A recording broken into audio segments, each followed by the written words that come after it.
قرآن کرنا، قرآن مقدسہ سن لینا. اور ماہ رمضان میں اللہ تبارک و تعالی ہم میں سے بہتوں کو یہ موقع، یہ توفیق عطا فرماتا ہے کہ ماہ رمضان میں ہم اور آپ ختم قرآن اپنے اپنے طریقے پر بھی ہم اور آپ کوشش کرتے ہیں کہ ختم قرآن کریں.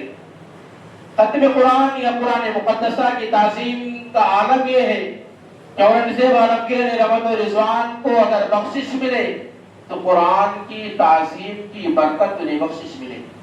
جو اپنے ہندوستان کے بادشاہ تھے جن کے باپ نے تاج محل بنوایا تھا، اگر قرآن کی تعظیم، قرآن کی عظمت کی طرف دیکھا جائے کہ قرآن کا ایک حرف پڑھنے پر انسان کو 10 نیکیاں اللہ تبارک و تعالیٰ عطا فرماتا ہے. کب؟ عام دنوں میں. ماہ رمضان میں وہ نیکیاں بڑھ کر 70 تک یا 700 گنا تک بندوں کو عطا ہوتی ہیں. یہ ماہ رمضان آج الوداع جمعہ ہے، الوداعی اعتبار سے کہ جمعہ آج، پھر ماہ رمضان میں جمعہ نہیں آئے گا. ہم اور آپ مسجد میں تشریف لائے، ماہ رمضان چلا جائے گا. رمضان میں ہم نے سیکھا کیا؟ حاصل رمضان کیا ہے؟ رمضان کا خلاصہ ملا کیا ہمیں؟ کیا ہم اور آپ آ جائے خوش ہونے کے لیے، خوش ہو کر کے چلو آج الوداع جمعہ پڑھ لیں، اگلے جمعہ عید آ جائے گی، رمضان ختم ہو جائے گا؟ کیا اس اعتبار سے الوداعی جمعہ ہے؟ یا اس اعتبار سے الوداعی جمعہ ہے کہ جو نیکیوں کا خزانہ ہمارے پاس تھا، جو اللہ تبارک و تعالیٰ کی نعمتیں ہمارے درمیان تھی، کہ جو اللہ تبارک و تعالیٰ نے روزیوں میں، نعمتوں میں، جو اللہ تبارک و تعالیٰ نے لذتیں عطا فرمائی تھی اور آپ کو، وہ ساری نعمتیں، وہ ساری لذتیں ہمارے اور آپ کے درمیان سے چلی جائے گی. اور اللہ تبارک و تعالیٰ کی رحمت جو ہمیں بخشنے کا بہانہ تلاشتی تھی، اب وہ بخشنے کا بہانہ نہ رہے گا. اس لیے الوداع جمعہ افسوس کا جمعہ ہے. اور میرے پیارے جو پیچھے بیٹھے ہیں، آپ حضرات سے گزارش ہے برائے مہربانی کوئی بھی بندہ جب اندر آنا چاہے اسے برائے مہربانی اب باہر ہوتی ہوئی ہے. اللہ کے نبی نے ارشاد فرمایا کہ جو شخص لوگوں کے کاندھے پھلانگتا ہوا مسجد میں آتا ہے اندر، وہ کہاں جاتا ہے آپ کو بخوبی معلوم ہے. خدا را نہ کریں آپ 2 ثواب کی امید میں 10 گنا لے کے بیٹھے ہیں. آپ جتنے حقدار آپ ہو، پہلی صف میں، دوسری صف، تیسری صف میں آنے کے، ویسے پیچھے بیٹھنے والا بندہ بھی ہے. تو خدا را یہ ہرگز نہ کرے. باہر والے برائے مہربانی جب کوئی اندر آ پیر پکڑ کے بیٹھا لو اسے اندر بتا نہیں دو. دیکھیے جگہ بھی کم ہے، پھر آپ مزید اس طریقے پر دوسرے کے کاندھے پھلانگتے پھلانگتے آپ اندر تشریف لائیں. تشریف لانا کیا ہے؟ آپ کا زبردستی مسلط ہونے آپ آ رہے ہیں. آپ ہرگز اس طرح مت آئیں. پہلی صف میں آنی ہے، دوسری میں، تیسرے میں، چوتھے میں، پہلے آؤ یار، مسجد آپ کی پوری ہے. اس طریقے پر آ کے کندھوں کو پھلانگ کر کے لوگوں کو تکلیف دے کر کے پھر نماز پڑھنا آپ کا.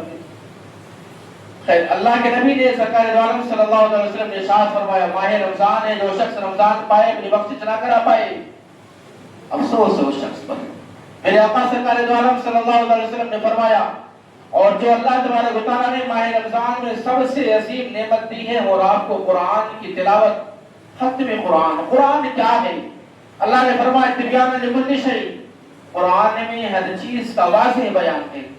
قرآن ہم اور آپ پڑھے تو، قرآن ہم اور آپ نے مسجد میں کھڑے ہو کر کے جہاں جہاں تراویح پڑھے آپ نے کھڑے ہو کر کے سن لیا، یا اللہ نے توفیق دی قرآن کو پڑھ لیا. کیا کبھی غور بھی کیا قرآن میں اللہ تبارک و تعالیٰ نے ہم اور آپ سے کیا فرمایا؟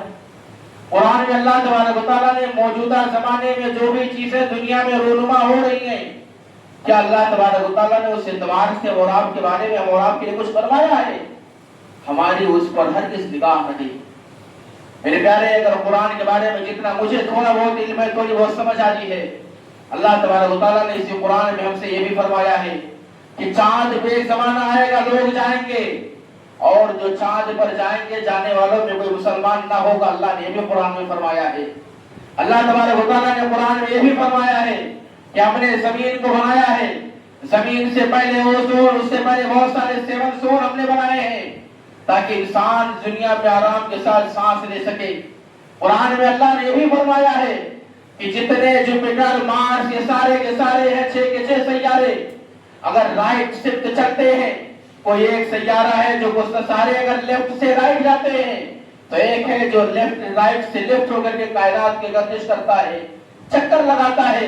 اسی قرآن میں اللہ تبارک و تعالیٰ نے یہ بھی فرمایا ہے ایک زمانہ ایسا بھی آئے گا کہ دنیا میں جب ظلم و بربریت عام ہو جائے گی تو جو قوم بنی اسرائیل ہوگی، وہ قوم بنی اسرائیل دھیرے دھیرے اپنے آپ کو ایکسٹینڈ کرنا شروع کرے گی.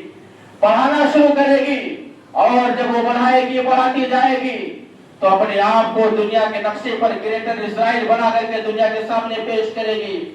اور اے مسلمانوں، اللہ کے نبی نے ارشاد فرمایا، سنن ترمذی کی روایت ہے کہ ایک زمانے میں ایک وقت ایسا بھی آئے گا، فرمان رسول کے عین مطابق یا فرمان خدا کے عین مطابق، کہ میرے نبی نے ارشاد فرمایا مسجد اقصی کو آباد کر دیا جائے گا، مدینہ منورہ کو خراب کر دیا جائے گا، یعنی وہاں کی آبادی کم ہوگی، لوگوں کا رجحان مسجد اقصی کی طرف ہوگا، اور جب یہ معاملہ ہو جائے تو سمجھ لینا الملحمۃ العظمیٰ کا وقت آ گیا ہے، اور جب الملحمۃ العظمیٰ آ جائے اس کے بعد قسطنطنیہ فتح ہو جائے گا، اور جب قسطنطنیہ فتح ہوگا تو دجال باہر نکل آئے گا۔ اگر موجودہ زمانے کا سیناریو دیکھا جائے تو موجودہ زمانے کے جو حالات ہیں قرآن کی روشنی میں ترقی کرتے ہی ہیں۔ اسرائیل گریٹر اسرائیل کیوں چاہتا؟ اللہ نے قرآن میں فرمایا وَقُلْنَا مِن بَعْدِهِ لِبَنِي إِسْرَائِيلَ اسْكُنُوا الْأَرْضَ فَإِذَا جَاءَ وَعْدُ الْآخِرَةِ، اور جب سارے فرعون ڈوب گئے دریائے نیل میں، تو اللہ نے بنی اسرائیل سے کہا کہ اسرائیلیوں، یہ جو شام کی زمین ہے، مصر کی زمین ہے، اسی شام و مصر کی زمین کو اپنی پناہ گاہ بنا لو، وہی ٹھہرے رہو، یہاں سے جانا نہیں، ادھر ادھر فساد مت کرنا۔ اگر تم فساد کرو گے عسیٰ ربکم ان یرحمکم وَإِنْ عُدْتُمْ عُدْنَا، ان قریب تمہارا رب تم پر رحم فرمائے گا، لیکن اگر تم فساد برپا کرو گے تو اللہ تبارک و تعالیٰ کی پکڑ تم پر ضرور آئے گی۔ اللہ تبارک و تعالیٰ نے بنی اسرائیلیوں کو کہا کہ فلسطین کی سرزمین پر رہو، ملک شام کی سرزمین پہ رہو، مصر کی سرزمین پہ رہو۔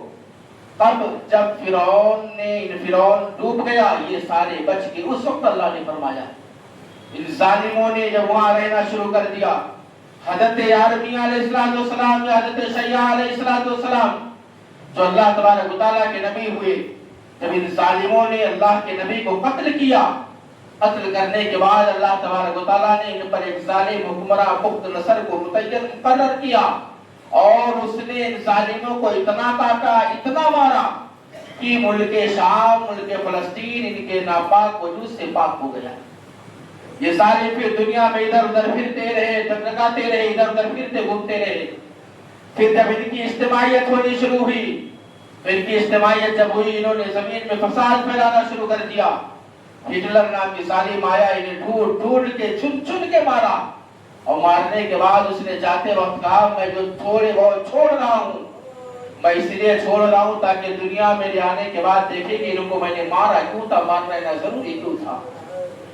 کہ وہاں دھیرے دھیرے بسنے لگے، آباد ہونے لگے۔ آباد ہونے کے بعد ان کا خواب کیا ہوا؟